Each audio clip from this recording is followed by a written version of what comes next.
What's up, everyone? I'm Zuki, and this is the Zuki podcast. In this podcast, we talk about everyday things. We talk about ways to improve our lives, and we share our life stories so that we can grow together. Today, I want to talk about motivation. So I'm sure most of us have read motivational books, have read self-help books. We've watched YouTube videos, listened to podcasts about motivation, and immediately after going through such content, such material, we are very motivated. We feel like I can do anything now, and we embark on new projects, new habits. But more often than not, we tend to backslide and just go back to our old habits. So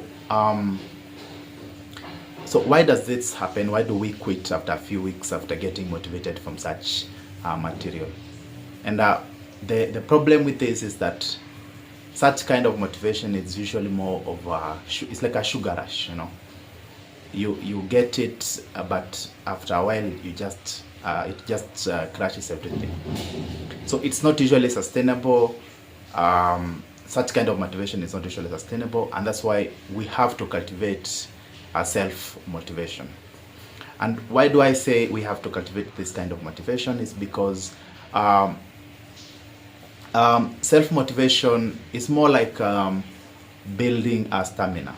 That kind of motivation comes from within. It's ingrained in your ideas, your values, and your principles. And so such kind of motivation is powerful because it helps you grow, and the motivation grows as you take action. So for someone who is self-motivated by their goals, by their dreams, it's very hard for them to just to give up even if things don't work out, because the motivation comes from a deeper place as compared to the motivation that we get from motivational materials or books, like books or videos. So the other reason why this kind of motivation is important, or why we should cultivate self-motivation, is that it's custom built. So this motivation is yours. You have created it, you have carved it from your perseverance, from your resilience.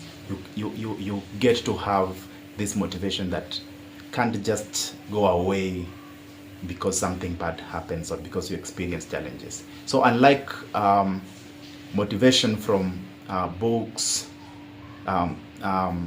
maybe videos, documentaries, in such case the motivation is usually created for the general audience. So when a speaker comes to speak to you on a specific topic, let's say finance, the topic, whatever they talk about, is very general and it may not apply to everybody.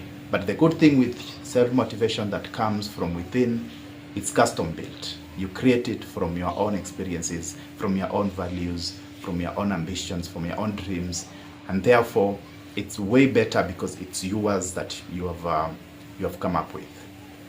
And the other reason why you need to cultivate self-motivation is you can access it anytime you need it, you know. So sometimes when you feel down, you may say, oh, let me go to this poem that I read that really motivated me, you know. But with self-motivation, you don't have to seek that motivation outside. It's always there, and you can access it anytime you need. So the other reason why it's important that we cultivate this kind of motivation is that it builds resilience. So as we push forward, as we work towards our dreams, as we take action and we motivate ourselves to keep going, we build this strong resilience, and it allows us to show up even when things are difficult. It allows us to try to be better no matter how bad things may seem. So the resilience that comes with self-motivation is very important for your growth. Also, the other thing is with the self-motivation, you cultivate independence. So you are independent in the way you take action, so that you don't have to rely every time you need to make a move, you need to make a big decision. You have to say, I don't feel motivated enough, so I need maybe to seek outside help to undertake this activity or to make this decision. So with self-motivation, you get to be independent in your projects, in your activities, in your decision making. So with all that said, I have to conclude by saying it's important that in everyday our activities, in our habits, we cultivate self-motivation in everything we do. And this is not to say that reading books or watching documentaries on specific topics that you need to understand it's wrong. I'm just saying it's self-motivation is way more powerful than the motivation that you get from such materials, and so it's important that you invest your time, your energy working towards such kind of motivation. That way you will always have something inside yourself that keeps you moving no matter what is going on outside. So I hope you get to cultivate this kind of motivation, that you can always tap into that energy whenever you need it. So thank you for watching, and if this video helps you, I hope you get to leave a comment, and you can also subscribe to this channel so that we can continue sharing more information. So thank you for watching.